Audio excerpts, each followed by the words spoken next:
Shalom, jumpa lagi dengan saya Yeni Indra di Seruput Kopi Firman Tuhan dengan renungan yang berjudul Anda hidup dari mujizat atau berkat. Saya senang mendengar kesaksian mujizat, nothing impossible with God.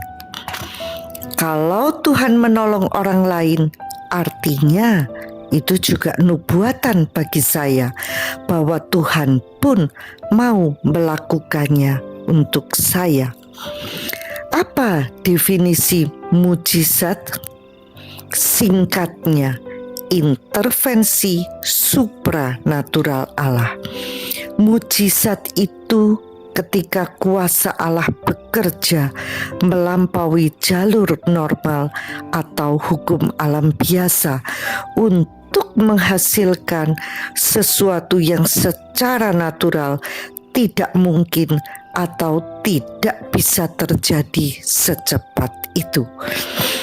Contohnya, bensin habis, tapi mobil tetap berjalan hingga sampai ke SPBU. Spektakuler.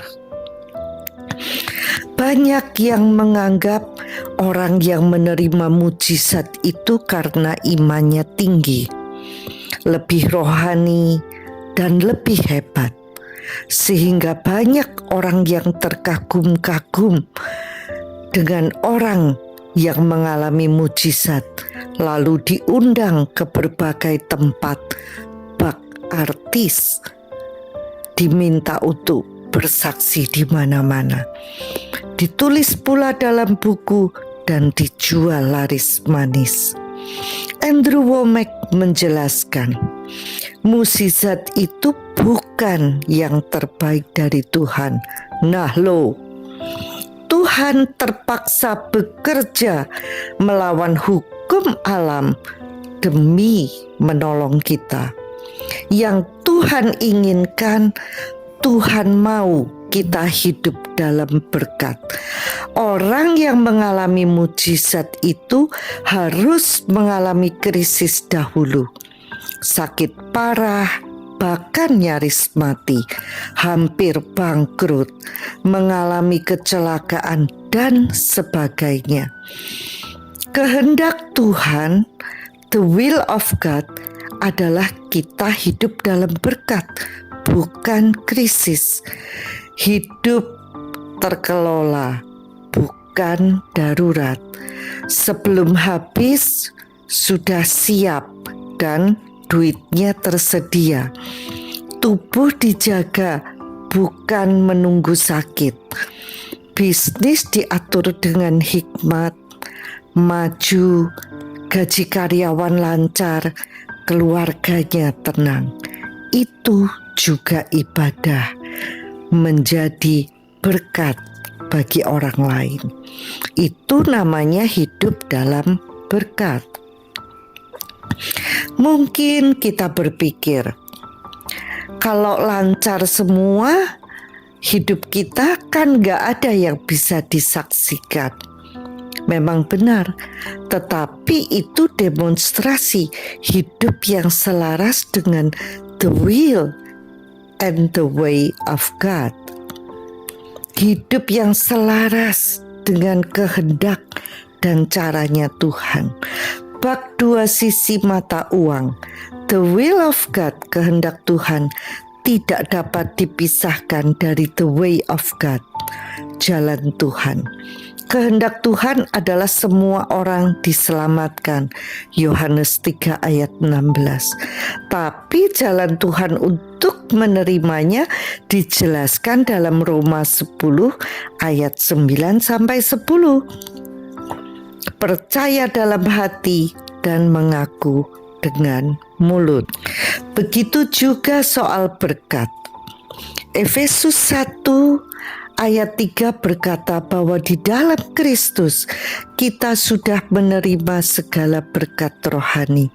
Perhatikan, sudah menerima artinya sudah diberikan.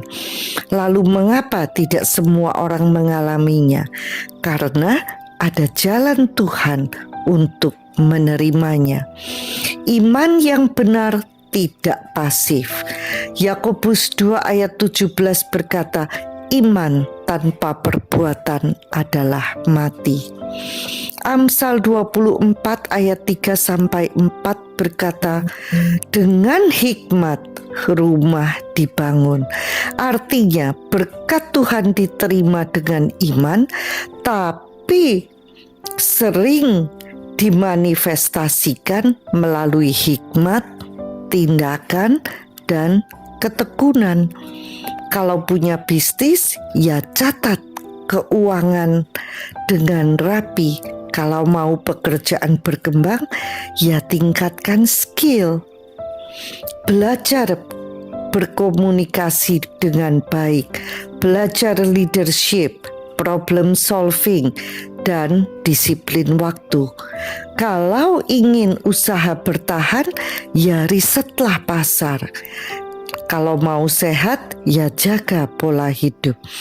Jangan hidup sembarangan lalu berharap mujizat terus. Tuhan bisa menolong, tapi tidak akan terus-menerus hukum alam diintervensi. Banyak hal sebenarnya bisa dicegah dengan hikmat. Hidup dalam berkat berarti kita belajar setia, jujur, bertanggung jawab, tidak boros, tidak menunda, mau diajar, dan mau memperbaiki sistem. Itu bukan kurang rohani, justru itu tanda kedewasaan rohani. Seringkali berkat Tuhan dalam bentuk ide yang tepat, keputusan yang benar, disiplin yang konsisten, dan tuntunan Roh Kudus yang sangat praktis. Kadang jawaban doa kita adalah rapikan hidupmu, belajar skill itu, perbaiki sistemmu, ubah cara berpikirmu, dan justru disitulah berkat Tuhan mulai terlihat nyata. Ulangan 28 ayat 12 berkata bahwa Tuhan memberkati segala pekerjaan kita. Artinya memang ada bagian yang harus kita kerjakan. Doa itu penting, firman itu mutlak, iman itu fondasi. Tetapi setelah itu tetap ada tindakan nyata. Saat firman ditambah iman, tambah hikmat, ditambah tindakan berjalan bersama, hidup kita mulai bergerak dari sekedar sesekali ditolong lewat mujizat menjadi hidup yang stabil dalam berkat. Sampai jumpa di episode berikutnya bersama Yeni Indra di Seruput Kopi Firman Tuhan. Tuhan Yesus memberkati.